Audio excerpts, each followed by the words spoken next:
All right, it's recording. Okay. Good morning. I'm Theresa Gilliard Cook. I'm the Associate Director of Instructional Design at SUNY Oswego. What we'll be talking about today is what is OSCQR? And answering some of those questions and explaining how it came about, explaining how we can use it and how potentially faculty can use it for self-evaluation, self-reflection of their courses. OSCQR is Open SUNY Course Quality Rubric. So the original intent of this rubric was for courses that were already developed, and that it would be a way to review these courses and provide opportunities for improvement if it was necessary. The original rubric is a little bit different, and I can explain that in a few moments. OSCQR's been around for almost 10 years. I actually looked that up he was looking at some things this morning, and actually one of my staff mentioned it to me that, hey, it's 10 years old. So we actually started having conversations pertaining to OSCQR in early to mid 2014. And this was developed through SUNY, and they were looking for instructional designers and other people associated with online learning to come together and start thinking about what does this look like. So OSCQR was created in 2014, and it referenced a variety of different things. It referenced best practices for online learning. It referenced the Chico rubric from University of California at Chico, and a few other resources that really helped with the idea of what a good online course looks like. So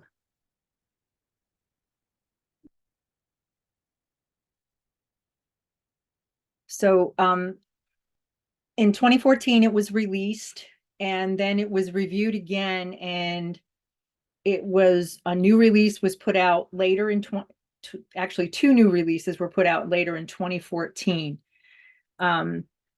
It was then again updated in 2016, where version 3.0 came out.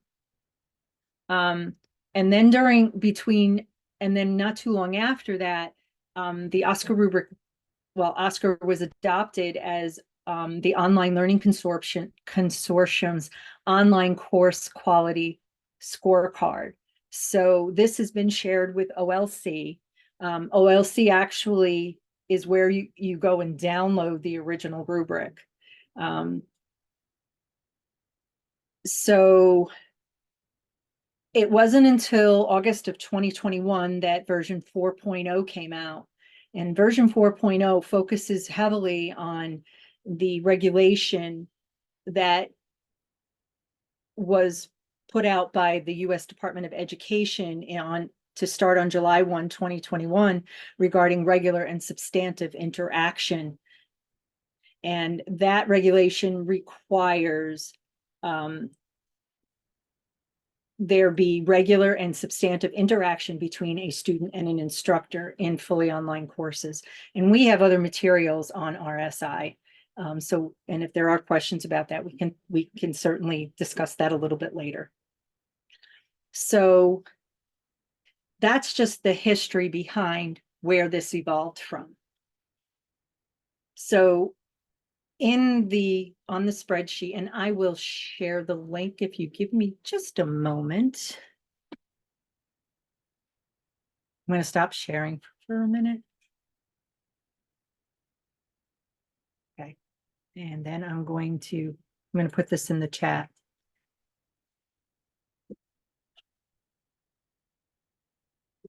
There we go. And just in case anybody wanted it, they could look at it. This is just a view only there.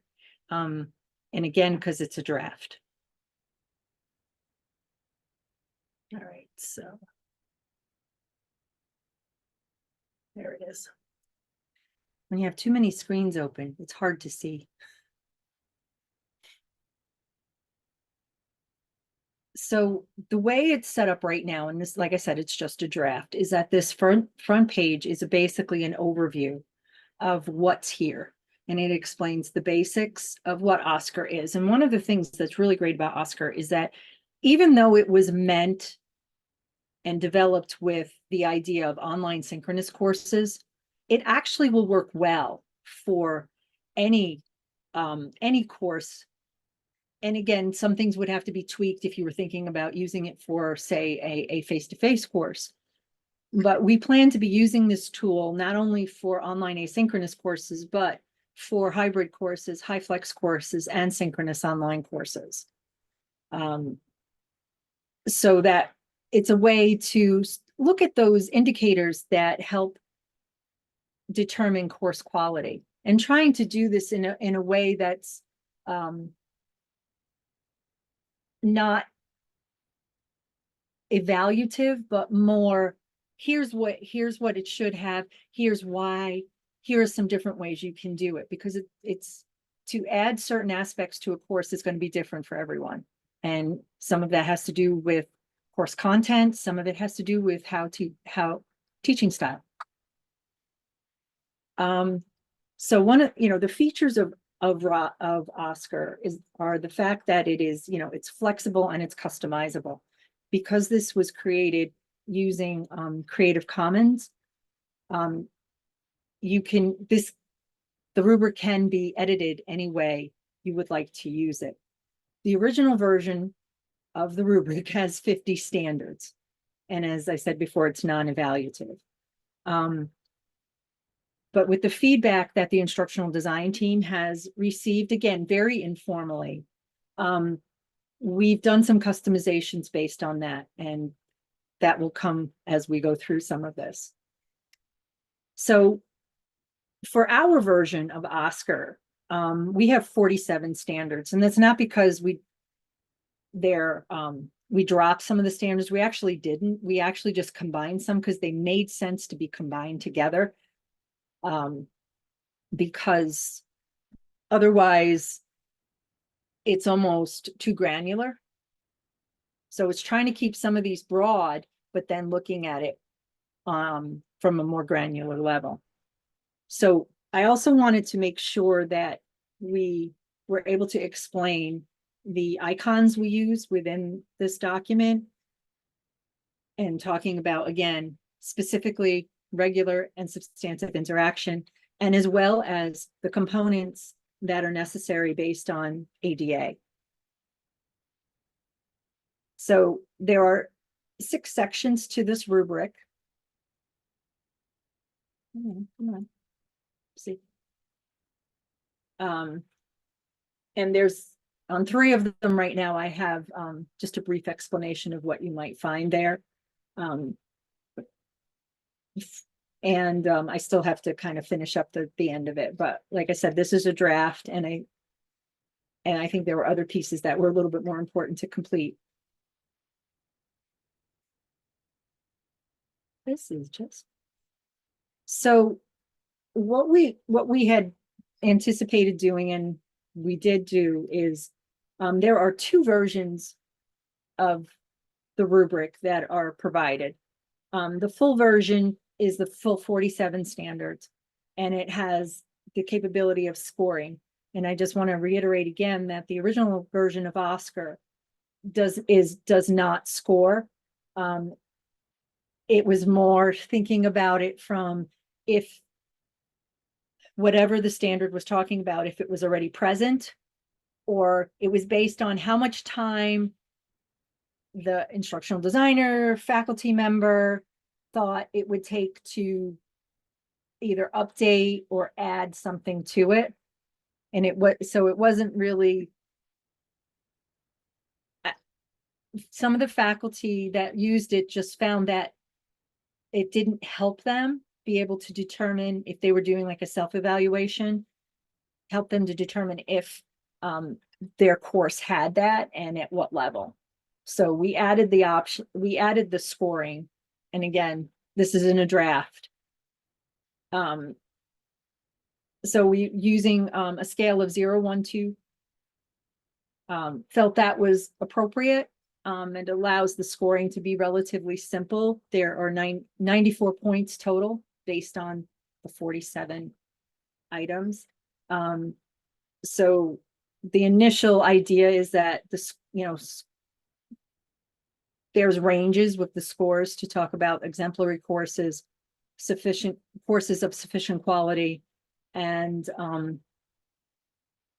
courses that have some pieces missing and should potentially have some things added to it, or and then the last score, and again, it's a suggestion of under 70 points, that there are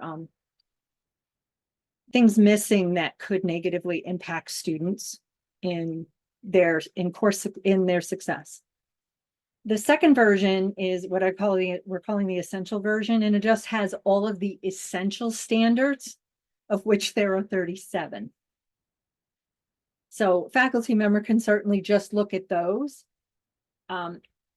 There is, you can score it if you wish. It's just that I did not set it up to be scoreable. It was more, I think, informative, but I'm going to go ahead and look at the next. I'm going to bring up the full version. So what we did is basically just take the OSCQR rubric, which is in a Google form or Google Sheet, and I brought it into Google here at Oswego, and I added some components initially. And those pieces were here at the top, where it's the course, the review date, the reviewer, and the overall comments. And again, thinking of it from the perspective of an instructional designer doing a full course review, we felt those were the pieces that were really important at the top, because thinking about it, if it's something that I was being given a review for, I would want, those are the things I would want to see first. At least see the overall, and then look at the details. So within here, again, there is, each of the standards are in here, and each of the standards also link to the appropriate standard on the OSCQR website. This is on a SUNY site. It's not through OLC. And it allows you to go in and get some ideas and suggestions. The goal is down the road that a lot of these will have resources for, but of course the OSCQR resources would be available as well. And for example, the course includes a welcome and getting started. Within that, thinking of it from what we do here at SUNY Oswego, it could be specifically pointing to, the course information folder and some of the things that we do here. For example, we have an academic videographer who can help faculty create a course introduction as well as a faculty bio. So that could be part of making sure that the course includes that. And then if you look a little further down, it does talk about a course information area and a printable syllabus. So each one of these allows you to go out there and look at get other ideas and suggestions.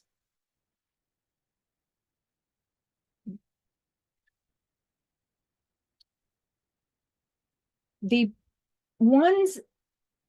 standards that were combined were some of them within the ADA standards because they fit together. For example, this one here, I think it's number 24. As you can see, it's actually OSCQR standard 25 and 26. They were combined together because, again, it was talking specifically about tables and how tables should be managed in an online course to allow those tables to be read by screen readers. So those are just some of the things that I felt it made sense to kind of combine them together, and we can split them out too if others feel we should. So again, each one is marked. There are some standards that are important, and those are ones that should be considered. And in most cases, there should be pieces of that in your course. But for example, standard number 29, it's where available open educational resources, free or low cost materials are used. In some disciplines, that's not always available. So while it's important and it's a way to help reduce barriers for students, it still may not be feasible in some disciplines. Let me see anything else in here. In the interaction section of the rubric, you can see all of those aspects are essential and really can help support regular and substantive interaction, in particularly in courses that are not face-to-face. So again, at the end, there would be a score. Each of the sections have subtotals once a number is entered. So I'm going to go on to the essential version. Now, the essential version really is just every essential standard, of which there are 37. So there's still a lot of pieces to it that are very similar. I just felt it was important that there was this option for faculty, and that it doesn't necessarily need to be scored, though if faculty wish, they can use it for that. And it's more to help them get an idea, because the scoring will not add up to the same as it is for the full version, because you have 10 less standards. So going forward,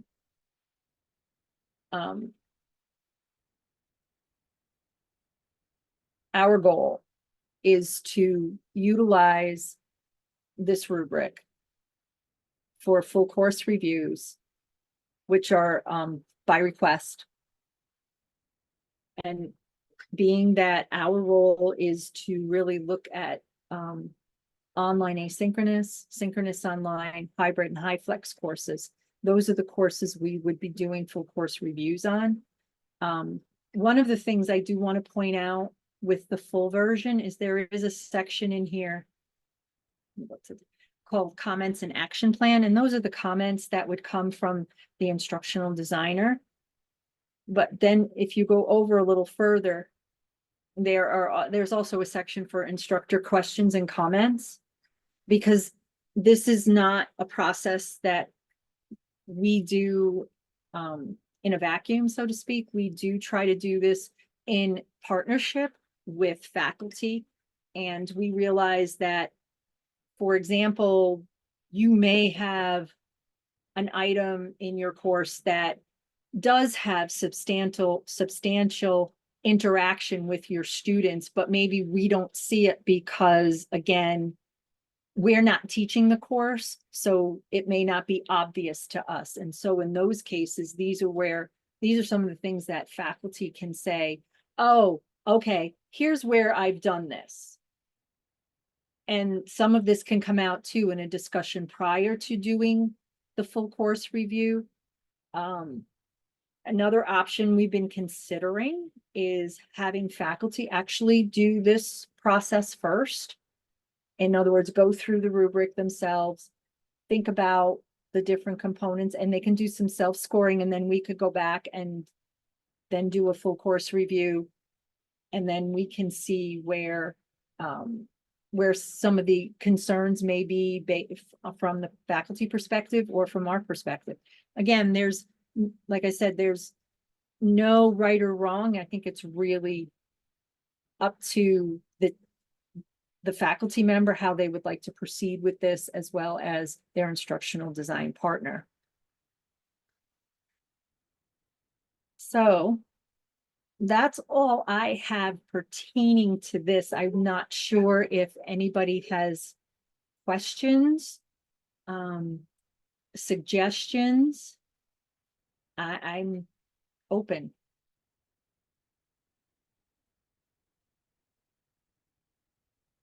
I'm curious, what's the timeline for like final adoption of the rubric and then rolling it out to instructors at Oswego? That's a very good question. Again, right now, I mean, I provided the link, and any, I can provide that out. Because it's still in draft, I did not want people to be able to download it yet. And I think the other piece is too, is that as we finish it, or think where it's close, I think one of the things I would probably want to do is have some conversation with faculty on how we should deploy it, how we should provide it out to faculty.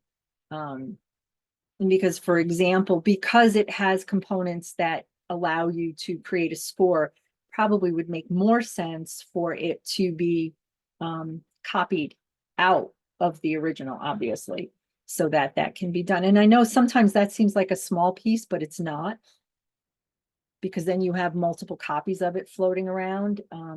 But if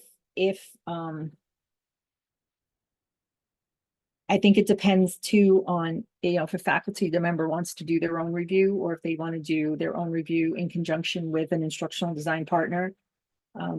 So that really changes it a little bit, not a lot. So I don't know if that really answered your question, but it is definitely a tool that can be used even right now, even though it's in the draft form. I know somewhere between Carrie and I, we have the original as a PDF, so people can look at that too if they're interested, and we'll have to find that. The goal is to provide this on our website. It's not there yet, but I can. Carrie, if you want to put the link in the chat, if you can. I don't think you can you? Okay. Just so you can, we have some materials out there. We don't have anything Oscar specific yet. Mhm. My hope is within the next week or so, I could at least put this draft up for comments and see what that interested faculty think, because I would really like some feedback. And again, there's no right or wrong. And this is something we say a lot to the faculty when we're working with them on course development. There's no right or wrong. It's what makes sense for you and your course and your content. Because there can be multiple instructional strategies used to do a specific thing. But there's still But best practices in like online courses, and it's important absolutely. featuring those things. I mean, there is some right and wrong. Yes and no. Yes, because again, one of the things we tell our faculty too right from the beginning is that you're the subject matter expert. We're the pedagogy experts. So Mhm. that's why having this partnership is really helpful. And your content, and some of the best ways to teach your content. So that's why I say, just because maybe it's not an instructional strategy that we've seen or instructional strategy that we support, it doesn't mean it's not right for that material. So yeah, yes, there could be better ways, but it doesn't mean we always know the right way or the best way. And we Sure. can just be that, where you just sit down and have ideas and you bounce them off each other. So this is like the quality matters framework essentially for the SUNY system that's being developed, or is this specific to Oswego? Okay, so Oscar itself was developed by SUNY for SUNY, but always with the idea that it would be open to Okay. anybody who wanted to use it. Okay. That's why it's all licensed through Creative Commons. Mm. Excuse me. It's still freely available. It's just freely available through OLC. Okay. Um, the version I'm showing you is what we've done to either make it a little bit easier and by combining a couple of standards, but also by adding the scoring, because that was one of the things that we heard from some faculty who have tried to use this on their own. Well, number one complaint is it's too long. But the other thing was it didn't really tell me where I'm at on different things. And that was something that some faculty felt they wanted. So that's why we did the scoring. And like I said, I'll make sure, because like I said, between Carrie and I, we have a copy of 4.0, I think. I'll I have to mean, check. I like this Google Docs version anyway because it links directly to the standards and it's pretty clear. Like it's pretty intuitive, even if I can't edit it directly.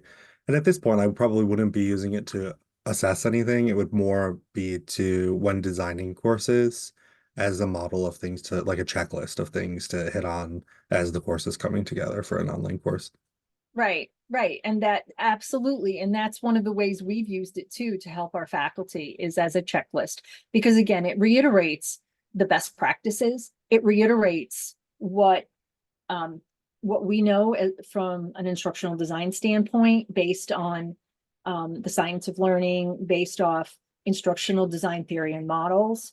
So all of this comes together in this rubric that really can be helpful. And again, faculty can certainly use it on their own, but you can certainly contact us and we can certainly walk through doing a rubric with you. But again, the other thing we do offer is we do offer all levels of support for online course development, whether it's just some consultation because you're just trying to wrap your head around how things are done at Oswego to where, okay, I've never taught online before. How do I do this?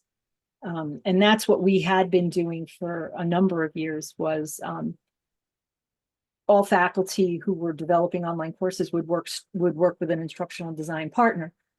But our faculty are now coming in with different skill sets. So that's not always necessary. And so by having this a la carte model allows faculty, along with maybe their department chair and dean, to determine what's their best course of action in doing developing a course for either online.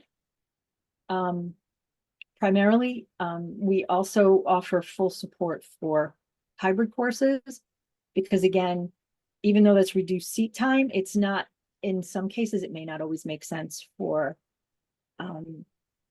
the course to be, maybe it's 3 days a week and maybe only 1 day reduction. Maybe it makes sense the first 3 weeks of the semester that you meet with your students every time. And then they go off for 3 weeks and do some work. And this may be more applicable to upper division. And then there's also hyflex, which is not an official modality used at SUNY Oswego. It is in pilot. But those courses, it would it would be in faculty's best interest to work with an instructional designer because hyflex is challenging. And I've been working with some faculty who have been teaching in that modality. And yeah, they would say it's challenging. It's doable, but you also need to think about your student audience as well. And there's a bunch of things we could talk about with that. And then, so those are some of the different things that we offer support on. So if you're going to be doing that or creating an online course, you are welcome to reach out to us, whether it's just for a quick question or for, a couple of consultations or whatever you feel is necessary. Yeah, thank you very much for taking the time and for talking through the Oscar rubric. It was good to hear about it and how it's coming together. So thank you. You are welcome.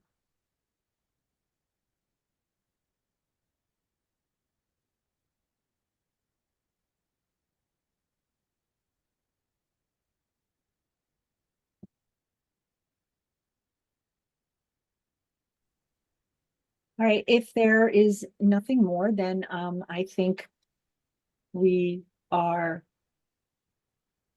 able to move on. So thank you very much for coming. And again, please feel free to reach out to us if you have any questions or concerns pertaining to fully online courses and courses in other modalities. Absolutely.